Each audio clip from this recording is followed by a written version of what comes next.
In 2011, the previous PNP administration bought a vehicle.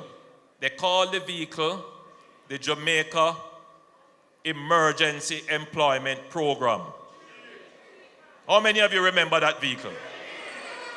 At that time, it was necessary to employ the Jeep, to buy it, because unemployment was over 13%.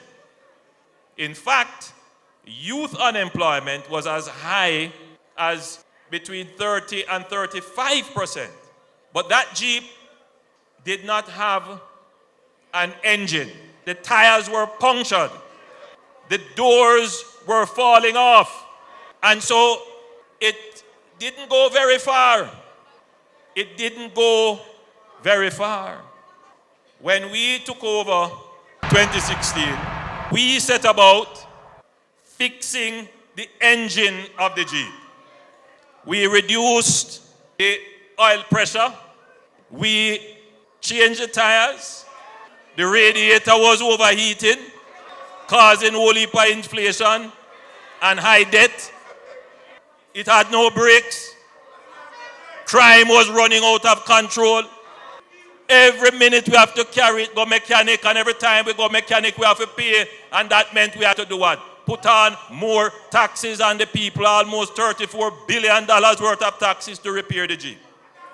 We fixed the engine, we put in a proper gearbox, fix the radiator, make sure the oil pressure is stable.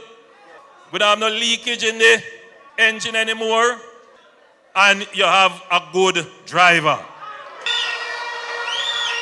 That driver carry you through COVID.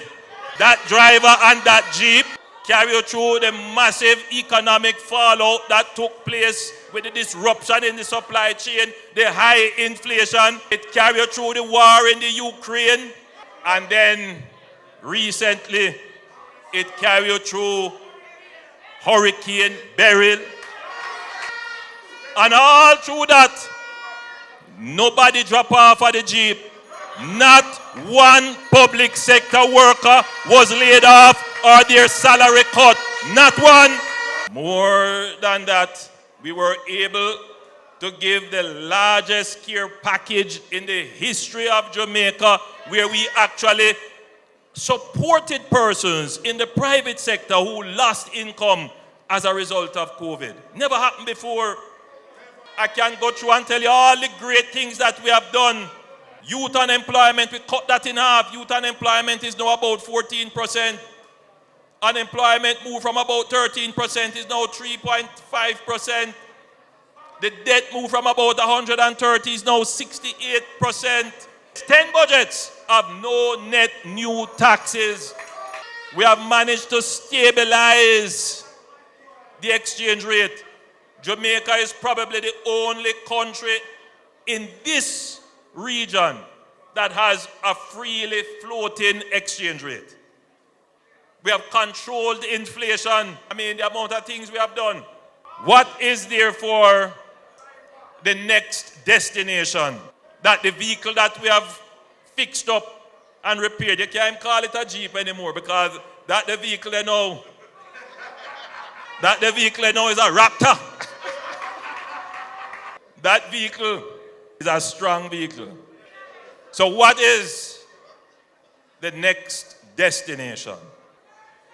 Having got the engine to work, and now the tires of expectation and ambition is now alive in the people. Now that they say that we can achieve things, the focus now for the large number of Jamaicans: water and roads. In other words, the electorate is very much concerned about the local issues that has been neglected for decades, and they want their government to focus on these local issues.